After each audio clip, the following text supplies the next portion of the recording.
I am currently hundreds of feet below the realm of reality, listening to what seems to be the underworld's theme song of death. Today I will be interviewing George H. Mead, one of the most influential theorists of his time. As expected, the dead have no concept of time, and Mr. Mead is running a little late. Excuse my belated arrival. I was just finishing up my daily cardioversion exercise. No problem at all.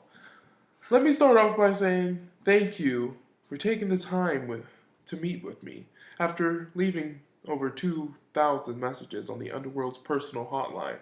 I am glad that Hayes finally approved of this interview. It's my pleasure. I forgot what it was like to be able to breathe again since my heart failure in 1931. I'm glad to hear that your health has improved 87 years later. Are you ready to start the interview? Well, I can't get any younger. All right, let's get started. So, how does it feel to be considered a pioneer of American philosophy? Well, for almost 30 years, I taught in the philosophy department at the University of Chicago. I learned that a true test of any theory can be solved by trial and error. If it doesn't work in practice, forget about it. I've been told that sociologists credit me for training some of the best minds of my generation. Do you agree that you have trained some of the best minds of your generation? Yes, I dedicated my life to teaching others. If I was able to influence my students based on my theory of the social self, then I consider myself successful. Can you explain more about your theory? Of course. I believe that the self is not present from birth. Rather, it is developed over time from various social experiences and activities. I developed my theory based on if it could solve complex social problems. What allows people to communicate effectively? Language. It is what allows others to respond and convey their own attitudes and opinions on a specific person or subject. This is accomplished by using various symbols, gestures, words, and sounds. Are you aware that after your death, your students pulled together class notes and conversations to create a book called Mind, Self, and Society that was published in your name? Oh yes, it came to my attention April 13th, 1987, when one of my dedicated students, Herbert Bloomer, came to me 56 years after my unfortunate death. We talked to each other for years about how he coined the term symbolic interaction based off my theory. What did he tell you about symbolic interactionism? I can tell you something better. He's actually my roommate now. Due to some unfortunate events with his afterlife retirement plan, I'll give him a call and have him explain to you his 3 core principles of symbolic interaction. Hello? Yep? Okay. He's on his way. Excellent. I'm going to my house to go look for some old notes that Herbert and I exchanged when he was my student. I'll be back in a few minutes.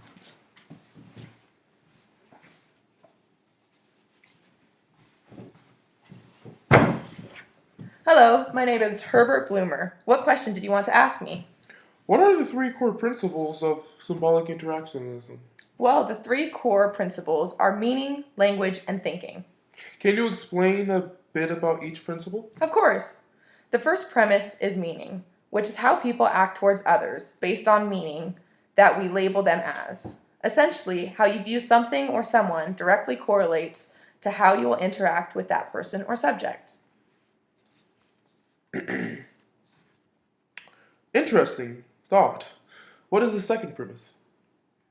Next is the idea that people influence our outlook and views of life. This is shown through language. I drew my inspiration from George's theory of the social self.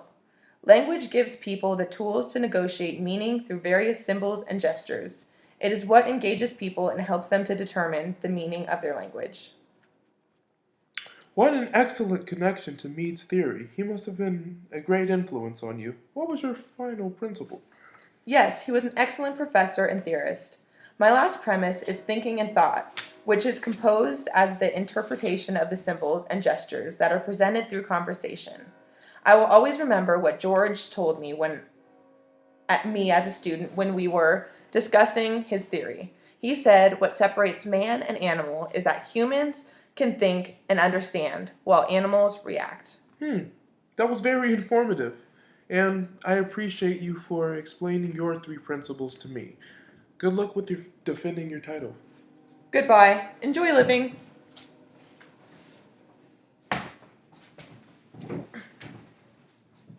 Sorry I took so long. Herbert's parrot and I got into a disagreement on the differences between me and I. What do you mean? Well, Herbert's parrot seems to think that me and I are the same thing. Are they the same? Most definitely not. The self is an ongoing process of evolution. As I've stated before, your I is unpredictable. Trying to understand your I is virtually impossible because once you understand your I, it becomes your me. What do you mean you're me? Simply put, your me is viewed as an object, or in other words, the image of self, seen in the looking glass of other people's reaction, which is symbolic interaction. That really puts things into perspective. Now that you and Mr. Blummer have broken down some of the key concepts of your theories, now that you have laid out the groundwork for your communication with your theory of the social self, can be applied in real life? It already has been applied in real life. Herbert is one of the prime examples that took my theory and expanded it into what students are studying today. Communication builds the self by reflecting and understanding meaning, language, and thought. There have been some critiques based on your theory. What is your premise? What is your response to that? That is a very fair question. With anything in life, there will always be arguments and disagreements. One critique in particular was in reference to how symbolic interaction is seriously flawed. This is due to the fact that it cannot be tested by observable methods, which is why I cannot argue with it.